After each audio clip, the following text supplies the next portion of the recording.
Drupam, the king, Ambarish, Kshamapaya, just try to pacify him. Mahabhagam, a great personality, a pure devotee.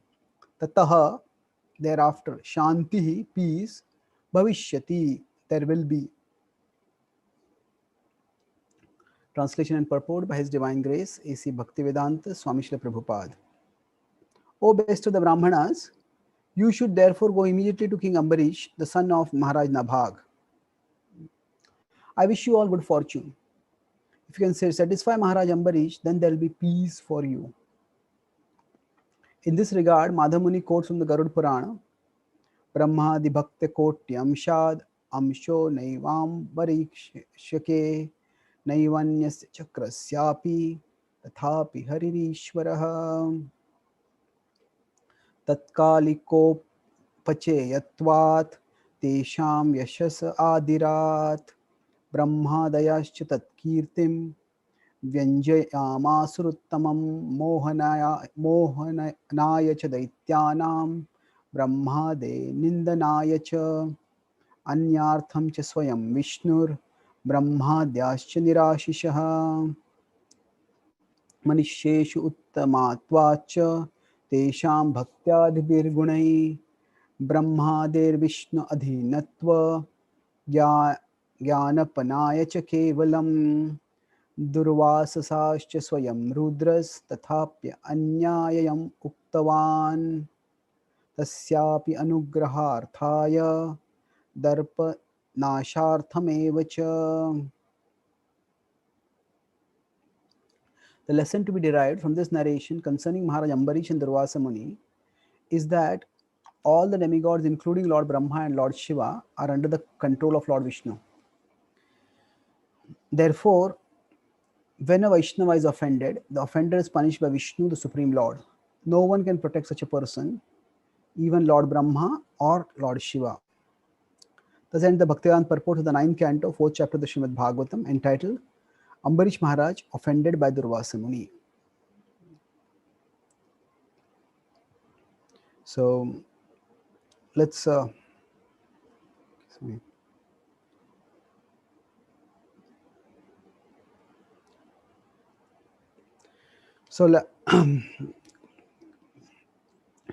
I will do an overview of this chapter briefly, and then we will discuss one theme that makes it relevant to our current existential predicament in today's world.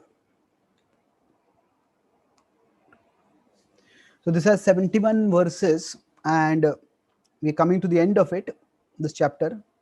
So first was the Nabhag pastime, and I discussed that in my class last month.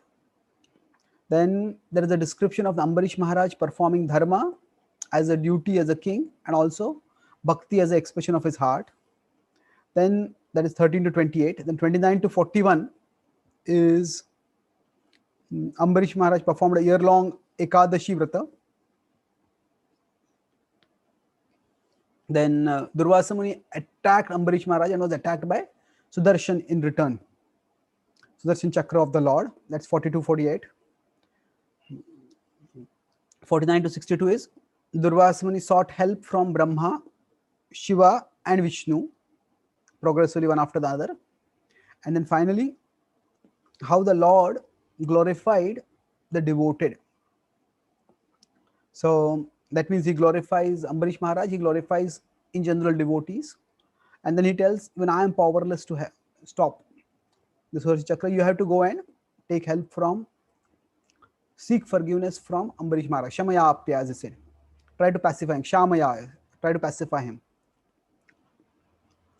The theme I will speak on today is that perceiving God's love amidst the world distresses. So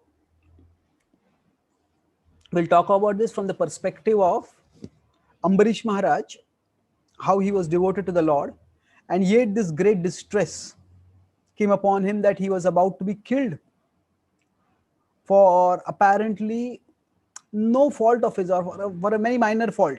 Actually, there was no fault also. So let's look at it, broadly speaking. So we look at the world and what are the causes of distress in the world. And then I'll talk about understanding God's love in the world as you can perceive in the actions of the world, and then letting God's love heal our wounds. So I will take this over, probably I'll take this part of it today and part of it tomorrow also. We'll see how it goes. If I complete this today, then I'll go to the next theme. And if at any time you have questions, you could just type them or raise your hand. And if it's immediately relevant, I'll take it at that time, or I will take it toward the end of the class. Now, one of the fundamental truths of life that anybody who has lived even for a little time recognizes is that life is distressful, that there is distress in the world. Now, we can analyze these distresses from various perspectives, but here's one way of analyzing it, and I'll see how we can apply this in our contemporary context. So, we could say the cause of distress is providence. Providence means that it just happens by nature's own way. So, for example, we are traveling and suddenly there is a big storm that comes and we are stranded in the middle of the storm and we are in danger. So providence means what comes by nature's own way. Now we could broadly call this in our terms as adhyatmic. This is a simplified analysis, but I'm just trying to phrase this in a way that is relevant for us. So not adhyatmic, this is adidaivik. That which comes by its own arrangement, by something which is beyond us. We can't do anything about it. Now, beyond such distress that comes, distress can very easily get aggravated by our thoughtlessness or carelessness. Say, for example, if we are driving and we are caught in the storm, and then we forgot to put fuel in our car, and that's why the car can't move. We forgot to charge our phone, and our phone is discharged at that time.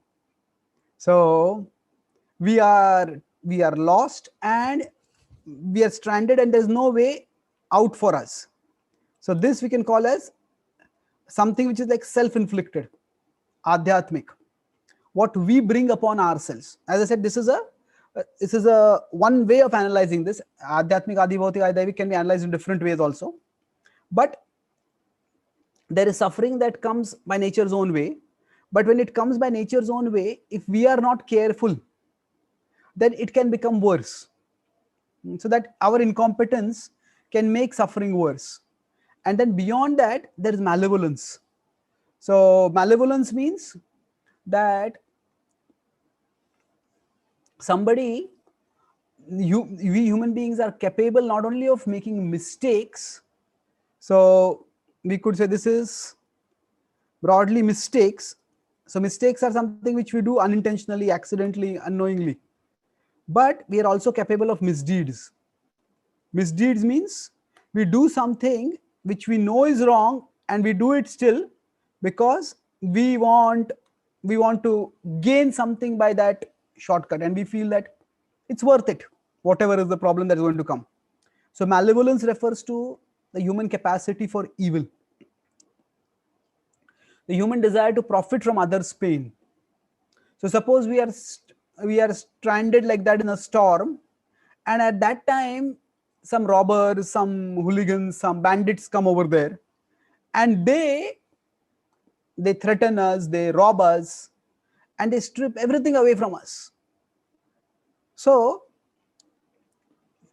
this we can broadly call as adhibhautik. That this is from people around us. Now, now this is, as I said, let's not focus on the adhyatmic, adhibhautik, adidaivik, but it's a broad analysis: providence, incompetence, and malevolence. So things go wrong in their own way, but our own carelessness makes things worse. And if somebody is out to get us, somebody is out to trouble us, they're on a mission to or to harass us, to harm us, then it becomes worse. So let's analyze, in general, we can analyze distress in this manner, in this threefold. And by analyzing it in this threefold paradigm, we will try to understand how we can deal with distress and how Krishna consciousness equips us to deal with distress. Now, if you apply this threefold paradigm to Ambarish Maharaj's pastime, so by providence, what happened over here was, it was just by nature's own way. Durvasa Muni didn't have any malevolent, any particular intention in coming at that particular time. He came there as a guest to Ambarish Maharaj's place when Ambarish Maharaj's fast was about to end. Now, this contrasts with, say, when Durvasa Muni went to the Pandavas, when the Pandavas were in the forest and they had a Akshay Patra. So that Akshay Patra, that disc, that plate, could give food only till Draupadi ate. And Durvasa Muni had been told by Duryodhana, go in the afternoon. So that was not providence. So Durvasa Muni is going there was not providence. Durvasa Muni is going to Duryodhana at that time was Duryodhana's malevolence. He deliberately wanted to create trouble for the Pandavas. But here, it just happened accidentally. Sorry. What happened? Okay. So, and his fast was about to end, he came there. Now, incompetence means we make mistakes. So, generally, when we're talking about we, I put one frame of analysis, but the incompetence can be by us, the incompetence can be by someone else also. Say, if we are going back to the earlier example, if we are going by a car and we have a driver who drives the car for us, and that person forgot to put fuel or forgot to charge, that could be their others' incompetence can also create problems for us. So in this case, what was the incompetence? That Durvasa Muni misunderstood Ambarish Maharaj's action. When Ambarish Maharaj broke the fast, he thought that it was disrespectful and even insulting. So Ambarish Maharaj broke the fast because he was put in a dilemma.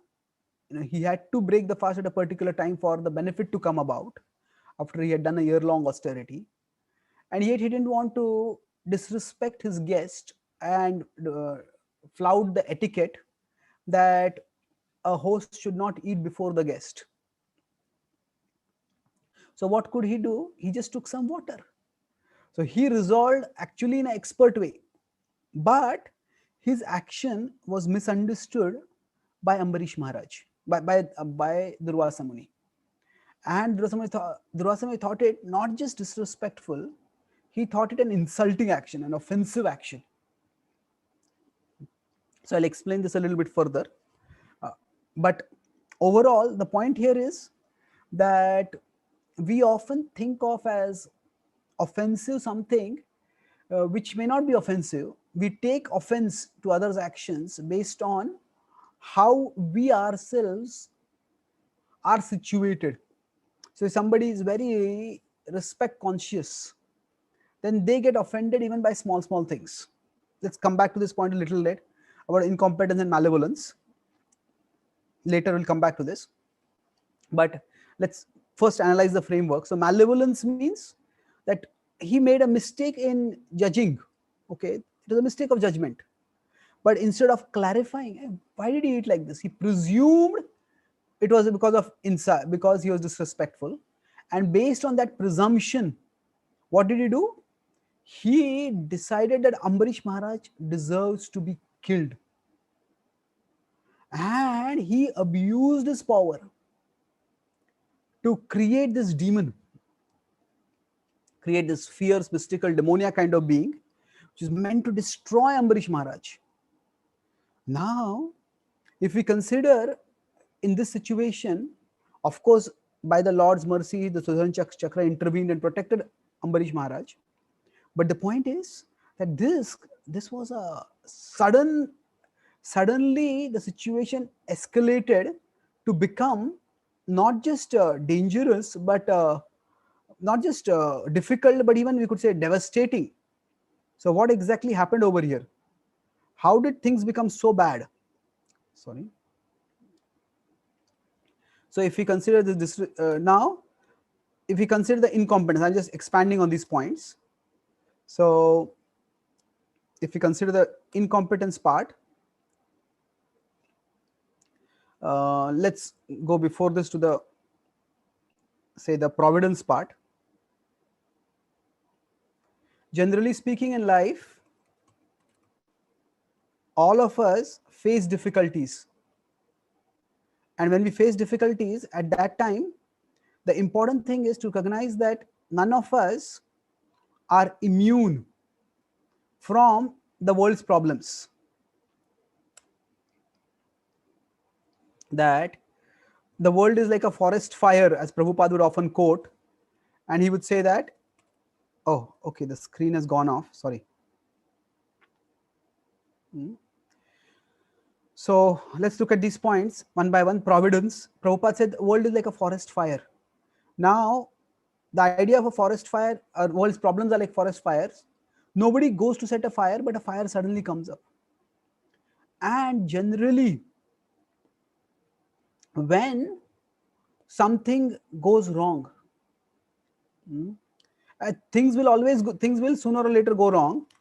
So when things go wrong, what cause we attribute determines what solution we seek. So that means if we think, okay, this XYZ is the cause of this problem, then we accordingly we will determine this is so and so is the solution. Now in this case, what happened with Ambarish Maharaj was, sorry, with Durvasa Muni was that he thought, what is this? Okay, let me decrease this. He thought that the problem was, in case incompetence means that we all tend to, generally the more powerful a position we have,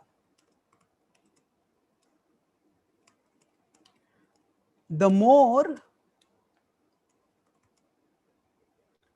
we think that our conceptions are correct. So here generally we equate power with wisdom, power with correctness of understanding. That means if I am Durvasa Muni was in a senior and influential position. So what he thought was that why was he doing like this? Because he was disrespectful. So he presumed that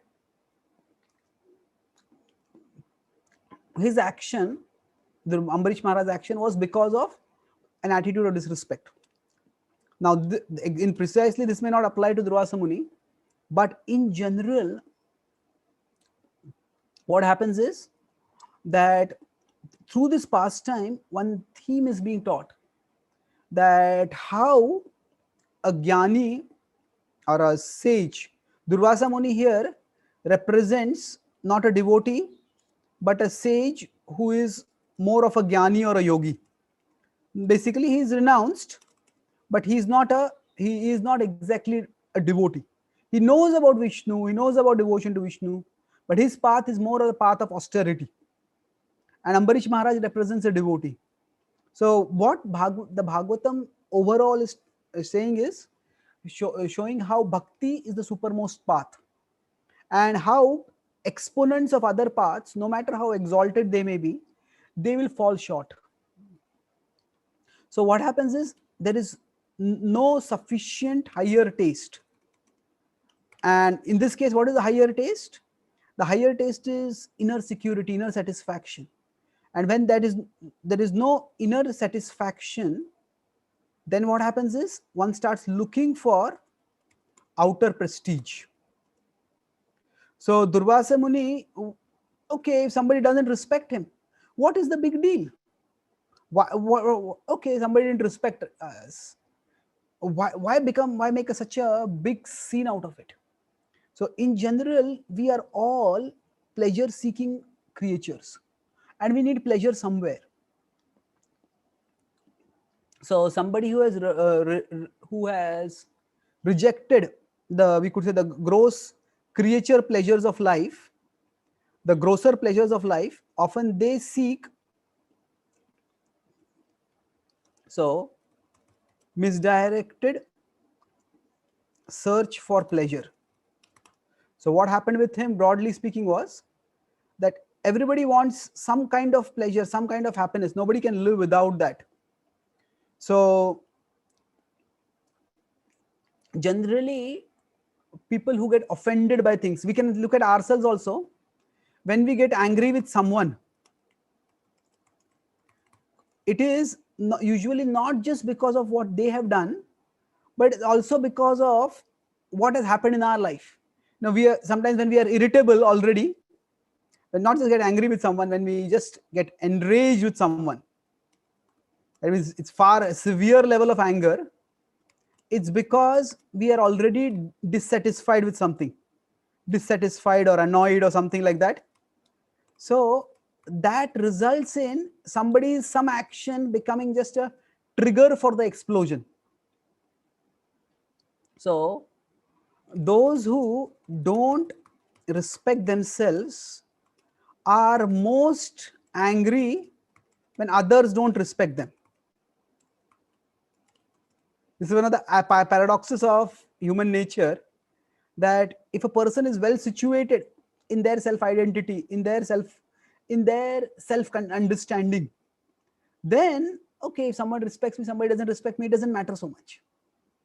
But if somebody is not secure in their own self understanding, then somebody else disrespecting becomes unbearable. How dare you disrespect me like this? So that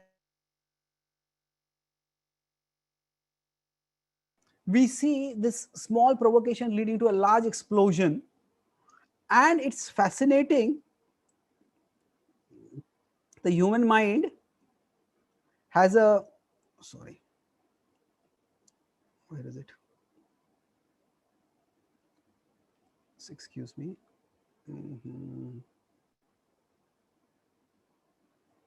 The human mind has a great capacity to rationalize. When we suffer, when we face some problem and do something, actually we tell ourselves rational lies. When we rationalize, we tell ourselves rational lies. That means we are doing something bad, but we believe that we are doing it for a good cause. So how does this work? If we consider, for example, if you read Shringi's cursing of Parikshit Maharaj, he thought, if what he says is, it is the duty of kings, it is the dharma of kings to respect the Brahmanas. And this Parikshit has stopped respecting kings because he is adharmic, and because Krishna has departed from the world and he thinks there is no protector of dharma, so he can get away by doing adharmic things. But he doesn't know that I am here to protect dharma. So he actually thinks I am protecting dharma and doing God's work by cursing Parikshit Maharaj. So what happens is, generally speaking, when anybody does something wrong, they don't really think that they are doing something wrong. They believe that what they are doing is right. What they are doing is for a right purpose. Even if the means are not right, the purpose is still right. Similarly, if we consider here, when Durvasa Muni did what he did, so Durvasa Muni attacked Ambarish Maharaj. So he thought that actually, again, if a sage is not respected properly by a householder, then the foundation of dharma will collapse. He thought that I am protecting dharma by by cursing, by punishing somebody who is not following dharma, by punishing a dharma violator. So he thought he's acting for a right cause. And that's why he used his power. In fact, we could say he didn't use, he abused his power. He abused his power and he attacked Ambarish Maharaj. So when he attacked Ambarish Maharaj,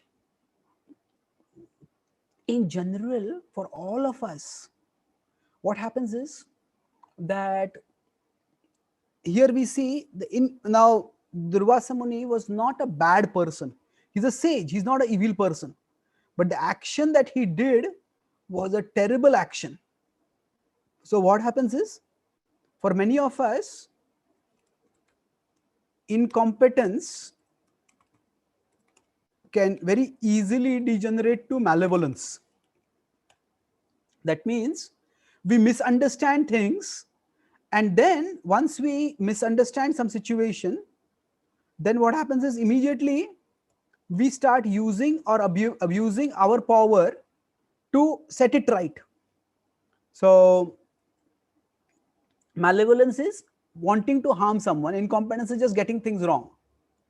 So actually speaking, we all as human beings, we all are incompetent sooner or later. We all commit mistakes. We are fallible. We know that we all have the 4 defects within us. We are fallible, finite beings.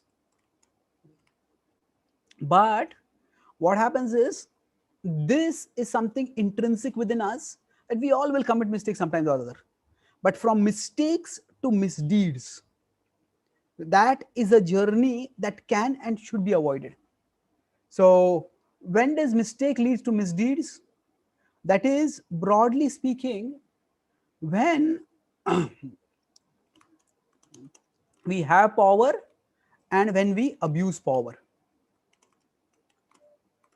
So when we have power and when we abuse power, that is when what happens is mistakes lead to misdeeds. Somebody may get angry and some people may yell and scream when they get angry. Somebody else may take up things and throw at the other person when they get angry. Somebody else may take a gun and shoot someone when they're angry. So anger is the same, but what kind of power one has and to what extent somebody abuses that power, that determines to what extent the mistakes will become misdeeds. And when in this case what happened, Durvasa Muni, there is a mistake of judgment on his side, and the mistake of judgment is understandable. We all commit mistakes. But from that mistake of judgment, instead of evaluating, maybe my judgment is not right, maybe I need to correct it, instead what he did was, he immediately jumped to the conclusion that Ambarish is wrong and Ambarish deserves to be punished. And I am going to punish it. So what happens, it is said that the most dangerous jumping is jumping to conclusions. Jumping to conclusions. And now we may not jump from, some people do adventure sports where they jump in parachutes from helicopters, or they jump from high cliffs down. We don't do anything like that. But we all are prone to this jumping to conclusions. And when one jumps to conclusions like that, that can very easily, now when we jump to conclusions, we can get into trouble or we can get others into trouble. And we all have this tendency to jump to conclusions, but again, it depends on how much power we have. That will determine how far our jumping to conclusions can become harmful. So in this case, for Ambarish Maharaj, for Durvasa Muni, it's important that this is not a story of a we could say like a hero and a villain. It's not a good guy versus a bad guy. You could say, if at all we want to say, it's like a good guy and a great guy. So Durvasa Muni is also exalted person, and Ambarish Maharaj is also exalted. So, but a person who is a devotee is far more exalted. So what happens over here is, Ambarish Maharaj's action, when misunderstood by Durvasa Muni, leads to Durvasa Muni exploding at him. and that explosion leads to devastation.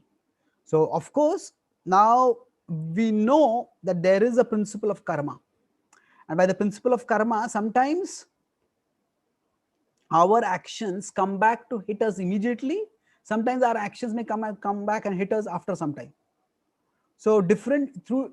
So if we see, like I compared these two pastimes.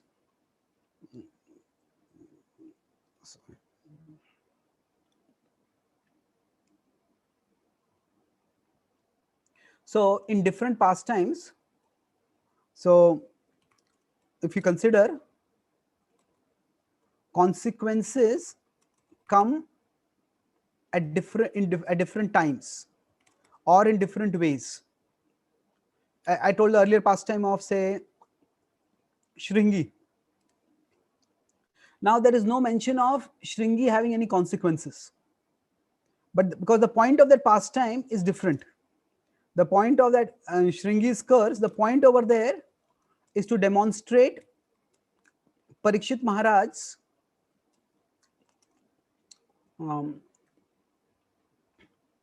qualification for receiving the Bhagavatam. That he was so devoted that he accepted that curse, and he decided that let me renounce the world and let me accept the curse. So in in the case of Shringi's curse, Parikshit Maharaj had the capacity to retaliate, but he didn't retaliate. And in the case of Durvasa Muni's curse also, Ambarish Maharaj had the capacity to retaliate, but he didn't. Now we could say that the pastime's purpose was different. Now in this case, as we are coming closer and closer to the 10th canto of the Srimad Bhagavatam, the pastime's purpose is different over here. We are coming toward the 10th canto, where we are having a lot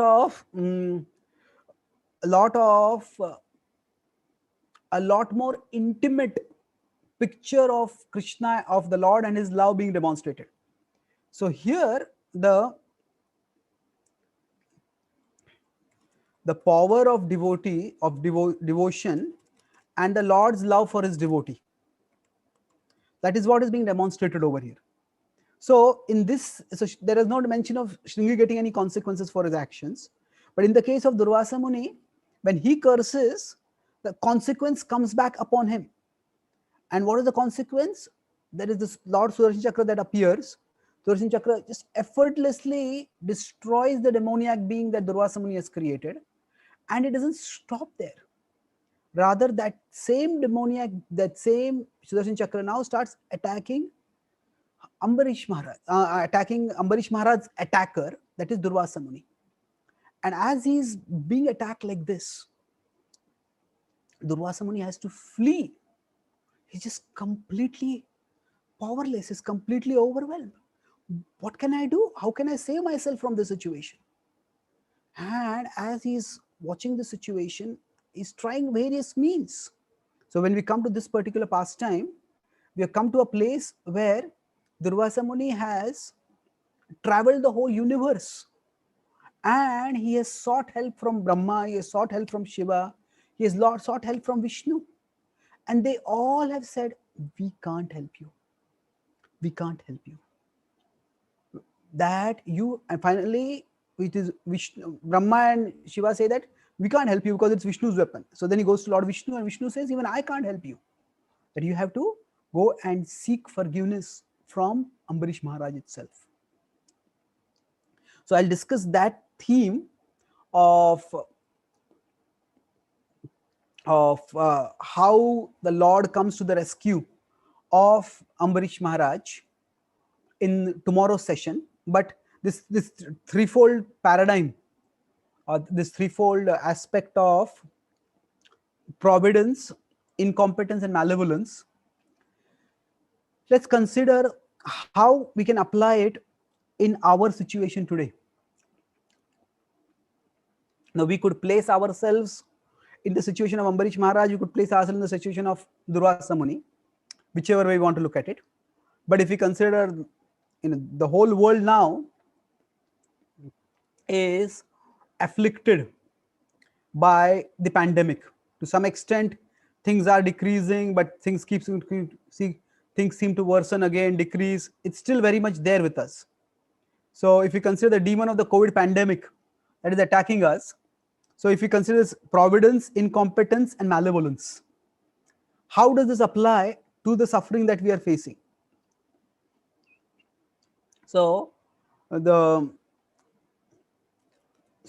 through nature's variation, in nature some mutations happened, and it infected humans from animals, and it led to a pandemic. Now, of course, this is one theory. Maybe whatever the origin is, we don't know.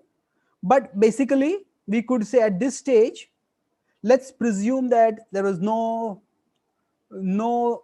nobody who deliberately created this pandemic. It happened by nature ways.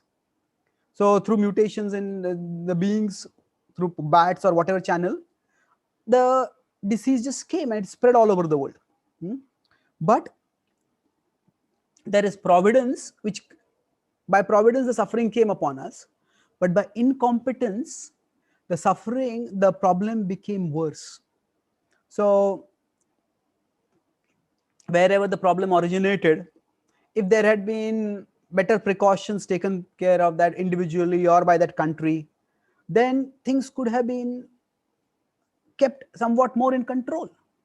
The problem could have been not as bad as it is now. And that's not just in the country of origination, wherever it spreads. It is a disease that spreads by contact, by proximity. And of course, we can't avoid all proximity, but to some extent, our carelessness has definitely played a role in the spreading of the pandemic. So our incompetence can make things worse. Incompetence can be in not taking the adequate precautions. But beyond that, there is malevolence. Malevolence means now, as a vaccine is being developed, now of course there are some concerns whether the vaccine should be taken or not. But overall, most people are eager to put this whole problem behind them. And if a vaccine can help them to do that, they can do it. But then there is this whole problem of vaccine nationalism coming up, where the countries which have produced the vaccine, they want to mint money out of it, or the agencies which have made the vaccine, they want to mint money out of it. And if in future not as a vaccine, a cure comes up for it, there is to what extent does one at such a time seek one's own monetary gains, and to what extent does one offer help at a compassionate or humanitarian level? So there are cases of people wanting to make money. Now, many of you may be aware that in India, things have become very acute, and medicines sometimes are medicines or oxygen or whatever is required, that is not easily available. And even when it is available, the prices are jacked up several times. And this makes suffering far more than what it needs to be. So now the malevolence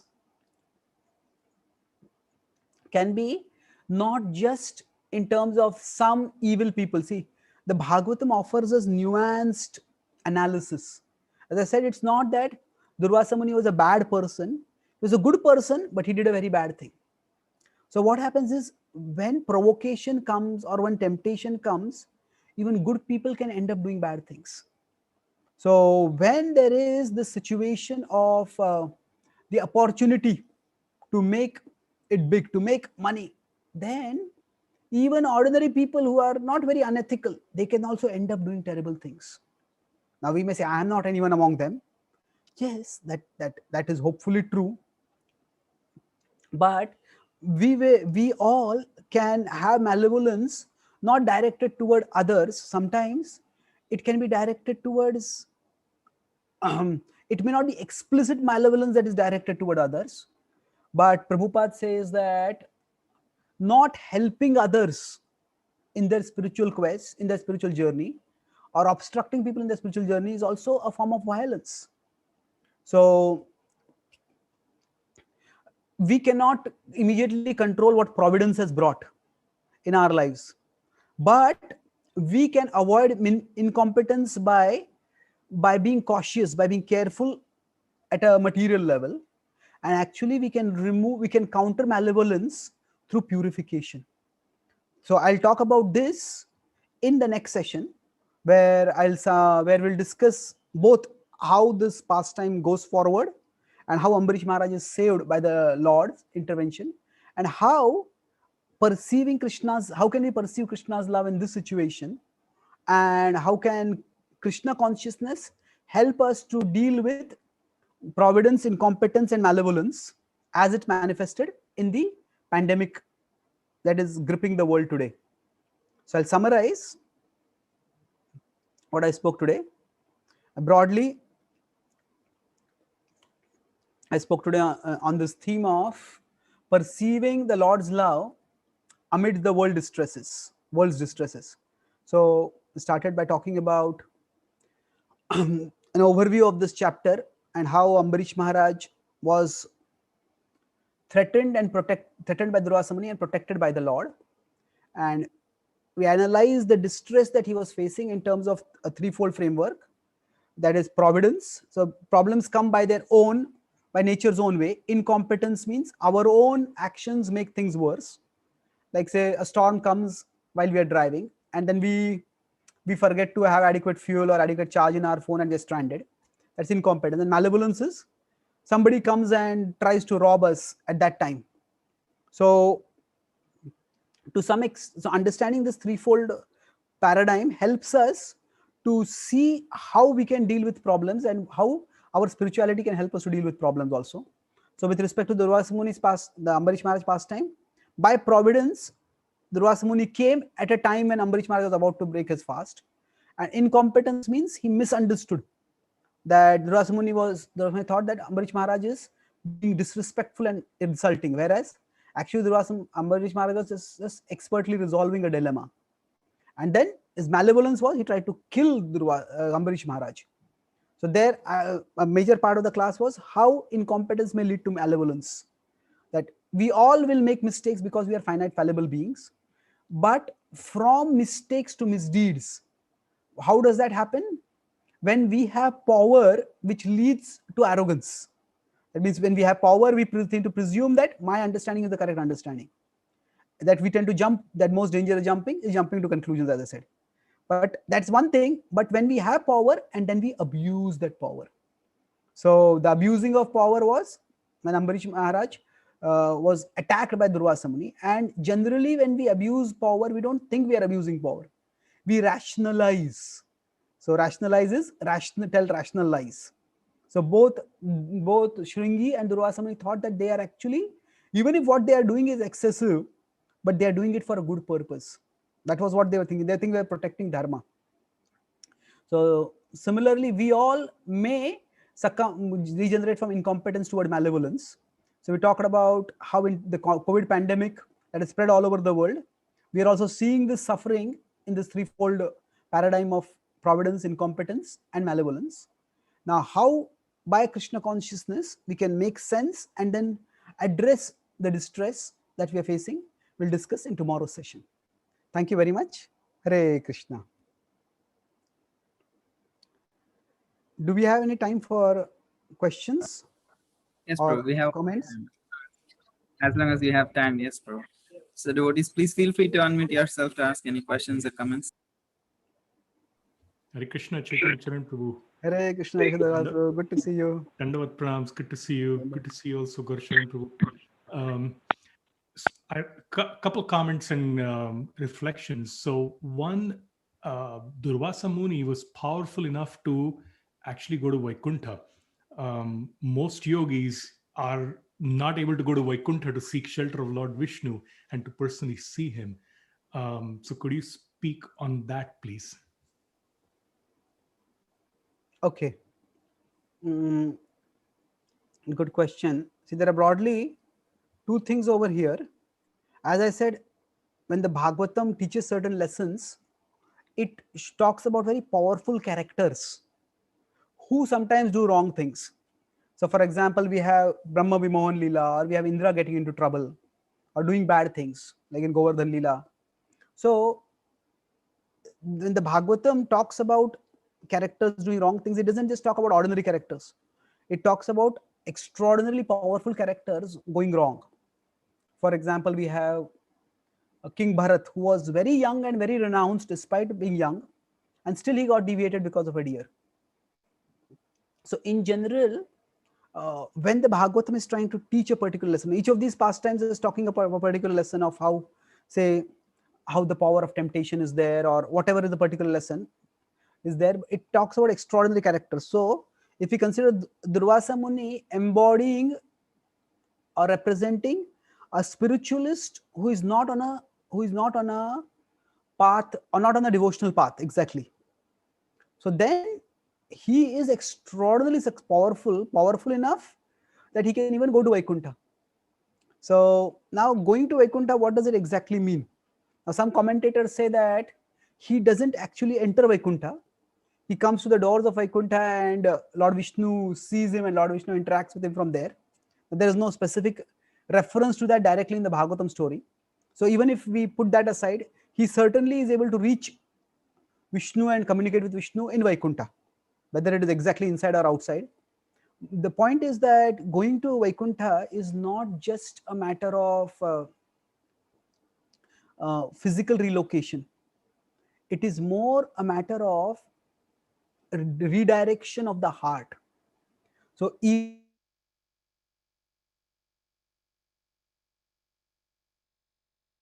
Prabhupada wrote this book, Easy Journey to Other Planets, and when there was this fascination with going to the moon, and when the scientists asked him, "Oh, so can we go to the moon by this?" He said, "Yes." "And how can we come back?" He says, "Why do you want to come back?" So the idea is that Prabhupada understood that Chandraloka is a higher heavenly planet. So similarly, going to Vaikuntha is not just a matter of physical relocation. So even if somebody acquires some power, which is normally not possible. So when Prabhupada says normally it is not possible to go to higher planets also by mechanical means. Prabhupada says sometimes by spacecraft it is possible. But even if one goes there, one is actually not going there.